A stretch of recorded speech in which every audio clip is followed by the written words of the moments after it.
Si usted es de esa generación que cargó sobre sus hombros toda una vida de violencia pandilleril, que enterró conocidos, que vio a los asesinos caminar libres por las calles sin que nadie los tocara, y quiere ver cómo hoy esos mismos criminales caen uno por uno y la justicia por fin les cobra lo que deben, suscríbase ahora al canal para no perderse ninguna de estas capturas.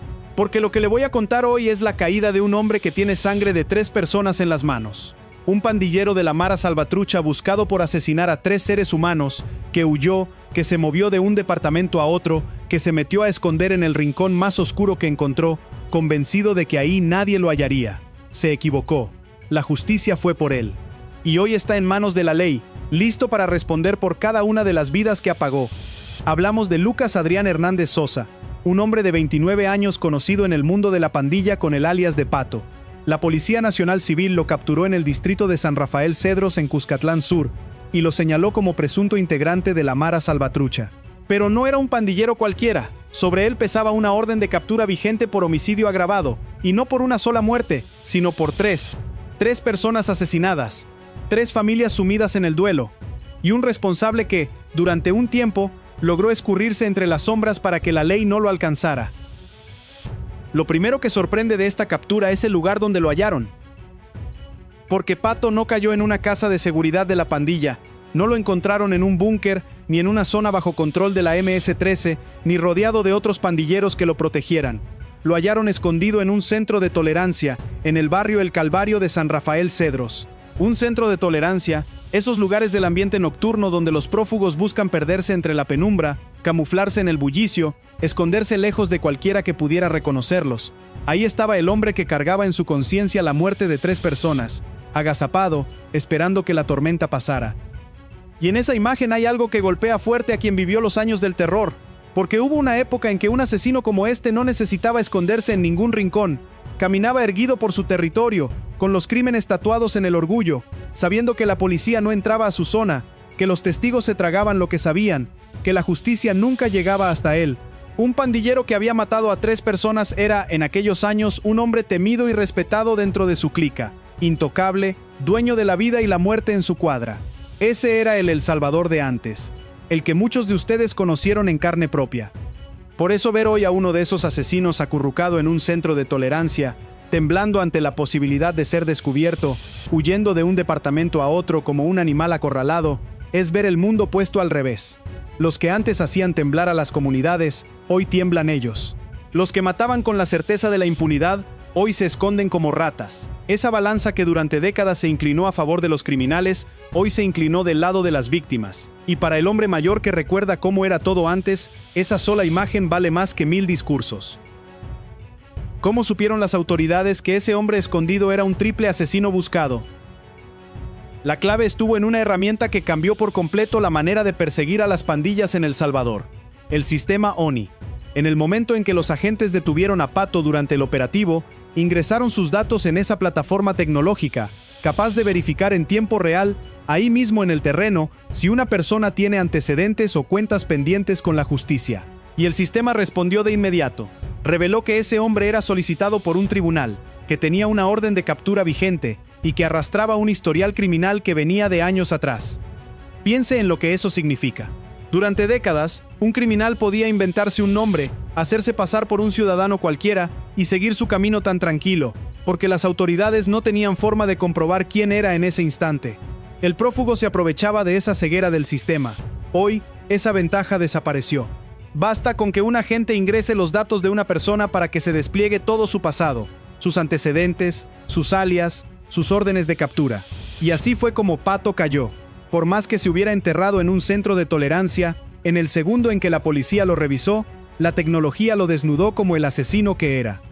Si le interesa entender cómo el Salvador de hoy logró darle la vuelta a las pandillas que durante tantos años parecieron invencibles y quiere seguir de cerca cada una de estas capturas que le devuelven la justicia a las víctimas, este es el momento de suscribirse al canal y activar la campana, para que no se le escape ninguna de estas historias.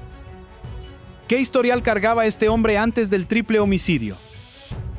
Aquí es donde el retrato de Pato se vuelve todavía más oscuro, porque la orden por los 3 asesinatos no era su primer encontronazo con la ley. Según las autoridades, Lucas Adrián Hernández Sosa arrastraba antecedentes que venían de más de una década atrás. En el año 2014, ya figuraba con antecedentes por robo y por amenazas. 4 años después, en 2018, la lista creció con un homicidio agravado. Y por encima de todo eso, la orden vigente por el homicidio agravado de 3 personas. Un recorrido criminal que subió peldaño a peldaño, del robo y la intimidación hasta el asesinato múltiple. Detengámonos en esa escalera, porque no es casual. El robo y las amenazas en 2014, el homicidio en 2018, y la orden por 3 muertes más. Es el camino típico de un pandillero que va ascendiendo dentro de la estructura a punta de violencia. Cada crimen más grave que el anterior. Cada delito hundiéndolo más profundo en la maquinaria de la pandilla, hasta convertirse en un hombre buscado por arrancarle la vida a 3 seres humanos. Pato no era un delincuente de ocasión. Era un criminal curtido, con un historial largo, con sangre acumulada a lo largo de los años. Esa progresión revela cómo la Mara Salvatrucha fabricaba asesinos. Nadie llegaba al homicidio de golpe. Era un proceso, casi un ritual de ascenso. Primero los delitos menores, con los que el aspirante probaba su lealtad y se ganaba la confianza de la clica.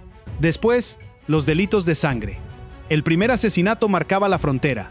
Convertía a un pandillero cualquiera en un ejecutor, en alguien capaz de matar por orden de la estructura. Y una vez cruzada esa línea, la violencia se volvía su oficio. Más víctimas, más sangre, más muertes, hasta armar un historial como el de Pato. Cada uno de esos escalones, además, dejó personas reales en el camino. Alguien despojado en un robo, alguien amenazado que vivió con miedo, alguien que perdió la vida en 2018 y las 3 víctimas del crimen por el que hoy lo buscaban. ¿Quiénes eran esas 3 víctimas y qué han cargado sus familias todo este tiempo? Las autoridades no han hecho públicos los nombres de las 3 personas que Pato habría asesinado, ni todos los detalles de cómo ocurrió el crimen. Pero lo que se sabe basta para medir la dimensión del daño. 3 vidas apagadas. 3 familias que un día recibieron la peor noticia que un ser humano puede escuchar, que un hijo, un hermano, un padre había sido asesinado, y mientras Pato andaba prófugo, escondiéndose, esas 3 familias vivían con la herida sangrando, sabiendo que el hombre que les destrozó la vida seguía libre, respirando, sin pagar nada. Ese es uno de los tormentos más crueles que dejaron las pandillas en El Salvador. No solo la muerte, sino la impunidad que la seguía como una sombra. Durante décadas, las familias de las víctimas de la MS-13 tuvieron que soportar una doble condena. La primera, perder a su ser querido. La segunda, ver que el asesino nunca enfrentaba la justicia. El pandillero mataba y desaparecía. Mataba y cambiaba de zona. Mataba y seguía en la calle, mientras la familia enterraba a su muerto sin respuestas, sin culpables, sin consuelo. Esa herida, repetida en miles de hogares a lo largo de los años, es la que hoy, captura tras captura, empieza a cicatrizar. ¿Por qué su crimen se califica como homicidio agravado y no como un homicidio común? Es una diferencia legal que pesa mucho. En El Salvador, el homicidio agravado es la modalidad más grave del delito de matar, y se aplica cuando el crimen viene acompañado de circunstancias que lo hacen especialmente reprochable. Que se cometa con alevosía, con premeditación, con ensañamiento o que lo ejecute un miembro de una organización criminal como parte de las actividades de esa estructura. Los asesinatos que cometen los pandilleros de la MS-13 casi siempre encajan en esta categoría, porque responden a órdenes de la pandilla, se planean con frialdad y forman parte de su actividad criminal habitual. Que a Pato lo busquen por homicidio agravado de 3 víctimas significa que no se le atribuyen 3 muertes accidentales ni 3 peleas que se salieron de control. Se le atribuyen 3 asesinatos cometidos con las agravantes que la ley considera más serias. 3 personas ejecutadas en circunstancias que el sistema judicial marca como de la máxima gravedad. Y esa calificación es la que abre la puerta a las penas más altas del Código Penal. Por eso lo que le espera es tan severo. No lo acusan de matar sin más. Lo acusan de la forma más grave de quitar la vida, y multiplicada por 3. ¿Cómo sembraban la muerte los homicidas de la MS-13 en comunidades como estas? Para entender por qué capturar a un asesino de la MS-13 pesa tanto, hay que recordar cómo funcionaba esa estructura. La Mara Salvatrucha hizo del homicidio una herramienta de poder. Mataba para imponer su dominio sobre un territorio. Mataba para castigar a los comerciantes que se negaban a pagar la extorsión. Mataba a los rivales de otras pandillas. Mataba a quienes sospechaba de hablar con la policía. Y mataba muchas veces por razones que solo tenían lógica dentro de la mente enferma de la estructura. En el corazón de esa maquinaria estaban los hombres como Pato, los ejecutores, los que apretaban el gatillo o empuñaban el arma, los que convertían en cadáveres las órdenes de la clica. En sus peores años, El Salvador cargó con el título de país más violento del mundo sin estar en guerra. Las pandillas mataban a un ritmo que superaba al de muchos conflictos armados. Cada familia vivía con el nudo en la garganta de que el próximo muerto fuera uno de los suyos. Los cuerpos aparecían tirados en las calles, abandonados en los cafetales, enterrados en fosas clandestinas. Y detrás de esa marea de sangre estaban los gatilleros y homicidas de las estructuras, hombres que mataban y seguían libres. Cada uno de ellos que hoy cae, como Pato, es una pieza menos de esa maquinaria de muerte.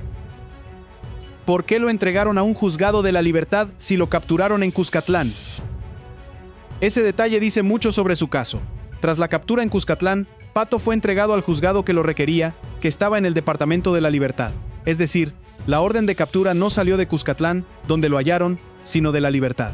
El crimen por el que lo buscaban, el homicidio de las 3 víctimas, estaba ligado a un proceso judicial en otro departamento. Y Pato se había trasladado hasta San Rafael Cedros, en Cuscatlán, con toda probabilidad para alejarse de la zona donde cometió el crimen, donde su rostro era conocido y donde el riesgo de ser reconocido era mayor. Ese salto de un departamento a otro es una jugada clásica del prófugo: huir del lugar del crimen, instalarse donde nadie lo conozca, meterse en algún rincón y esperar a que la búsqueda se enfríe. Pato cruzó de la Libertad a Cuscatlán apostando exactamente a eso: desaparecer del mapa. Pero el país cambió. Hoy las autoridades de distintos departamentos coordinan, comparten información, cruzan datos entre sí.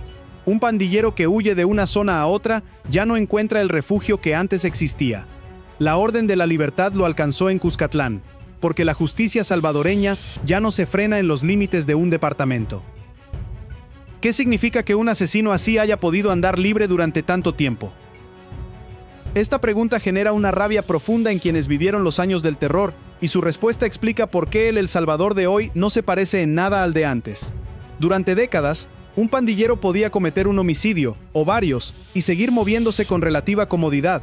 El sistema judicial era lento, estaba saturado, y se doblegaba ante la intimidación. Los testigos se aterraban de declarar. Las órdenes de captura se apilaban sin que nadie las ejecutara, y los asesinos se aprovechaban de esos huecos para esconderse, huir y evadir la justicia durante años. Un hombre con antecedentes de homicidio desde 2018, como Pato, podía seguir en la calle, sumando crímenes, hasta cargar con una orden por 3 muertes más. Ese El Salvador se terminó. Con las fuerzas de seguridad desplegadas de forma sostenida, con la tecnología metida de lleno en el trabajo policial, con la colaboración de la gente y con la persecución sin descanso de los remanentes de las pandillas, hoy los asesinos prófugos caen. Ya no importa cuántos se escondan, a qué departamento huyan ni en qué antro se refugien. Tarde o temprano, un operativo, un control o un sistema los atrapa. Pato es la prueba viva de ese cambio. Un triple homicida convencido de que había hallado el escondite perfecto, terminó entregado al juzgado que llevaba tiempo buscándolo. ¿Por qué es tan urgente capturar a estos remanentes antes de que la pandilla se rearme? Porque esa es, hoy, una de las batallas centrales de las autoridades. La MS-13 recibió un golpe demoledor, con decenas de miles de sus miembros tras las rejas. Pero siempre quedan remanentes, los que alcanzaron a esconderse, los que huyeron, los que se escurrieron de las primeras oleadas de capturas. Y esos remanentes son peligrosos, porque son la semilla desde la que la estructura podría intentar renacer. Si se les deja operar, si se les da espacio para reagruparse, podrían tratar de reconstruir las clicas, retomar territorios y volver a sembrar el terror que tanto costó desmontar. Por eso las autoridades no aflojan. Por eso persiguen a cada uno de ellos, en la ciudad y en el campo, hasta ponerles las esposas. Pato es justamente uno de esos remanentes, un pandillero con historial de sangre que seguía libre, escondido, moviéndose entre departamentos.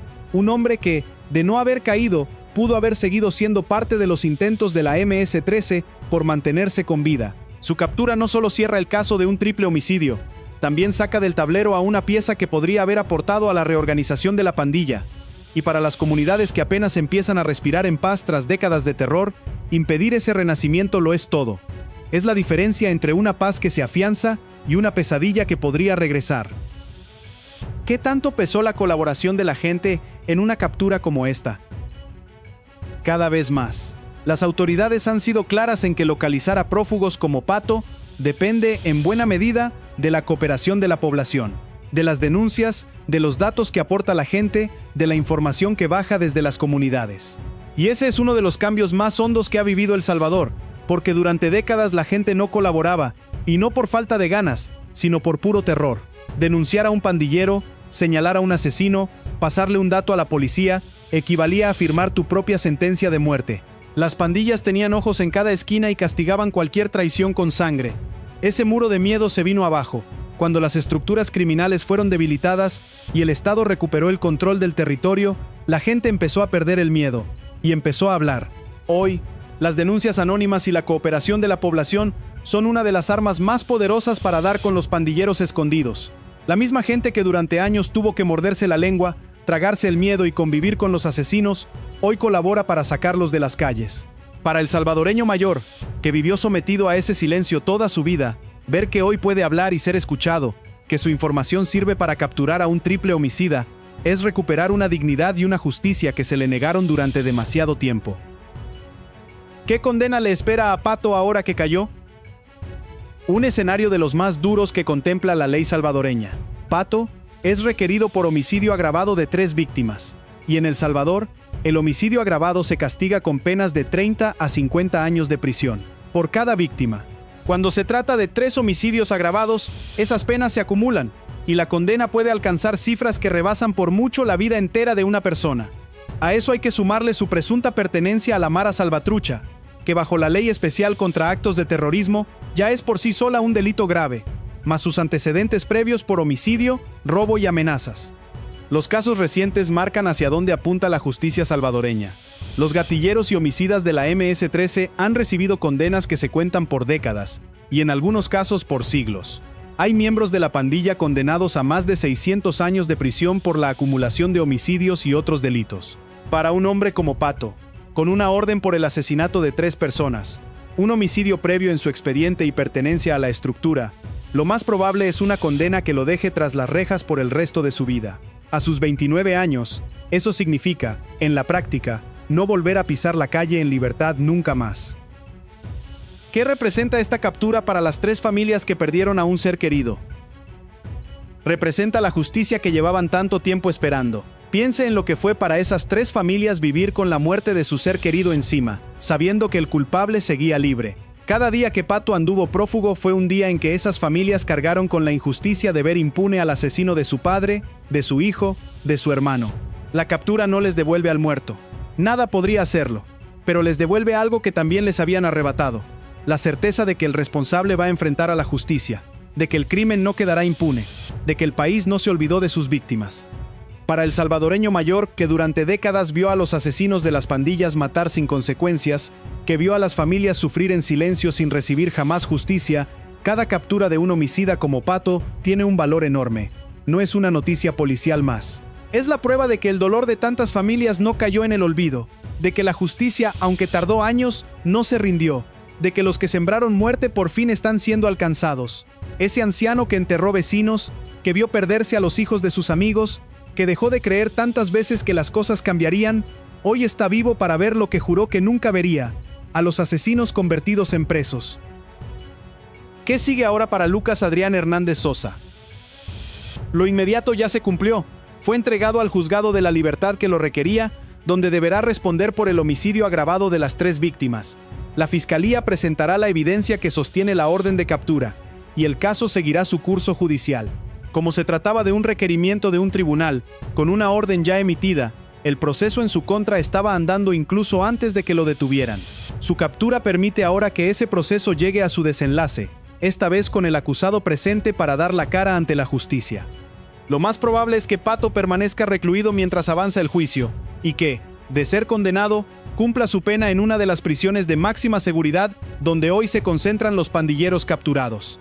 Para un hombre que durante un tiempo logró esconderse, saltar de un departamento a otro y refugiarse en un centro de tolerancia para escapar de la ley, ese encierro es el punto final de su fuga. El asesino que creyó que podía huir de las consecuencias de sus crímenes va a terminar donde terminan hoy los que sembraron muerte, tras los muros de una prisión, respondiendo por cada vida que arrebató. Y ese final manda un mensaje que va mucho más allá de Pato, porque cada asesino que cae les habla a los que todavía andan escondidos. Les dice que su tiempo se acaba, que no importa cuántos años lleven prófugos, a qué rincón del país corran, ni en qué agujero se metan. Les dice que la justicia salvadoreña ya no es la de antes, la que se rendía, la que dejaba los crímenes sin castigo. Hoy la justicia persigue, encuentra y captura. Y para los pandilleros homicidas que aún se creen a salvo, la caída de Pato es una advertencia clarísima. La misma puerta que se abrió para él, tarde o temprano se abrirá para ellos. La captura de Lucas Adrián Hernández Sosa, alias Pato, presunto miembro de la MS-13, requerido por el homicidio agravado de 3 personas, no es la de un gran cabecilla nacional de la pandilla, es la de un asesino, uno de esos hombres que le arrancaron la vida a seres humanos y que por un tiempo creyeron que podían escapar del castigo. Y precisamente por eso su caída importa tanto, porque son esos homicidas los que causaron el dolor más directo, más irreparable en las comunidades salvadoreñas, los que dejaron familias destrozadas, los que apagaron vidas y luego se escondieron. Ver a uno de ellos capturado en un centro de tolerancia, delatado por la tecnología, entregado al juzgado que lo buscaba, con 3 muertes cargando sobre sus hombros, es ver la justicia que durante décadas se negó a llegar. Una justicia diferida, aplazada por años de miedo e impunidad, que hoy por fin toca la puerta de quienes creyeron que nunca pagarían. A Pato esa puerta se le abrió en San Rafael Cedros, cuando su escondite dejó de protegerlo, y con él se abre también para todos los que un día creyeron que podían matar y desaparecer, y que hoy descubren que la justicia salvadoreña, aunque tarde años, jamás olvida a sus víctimas.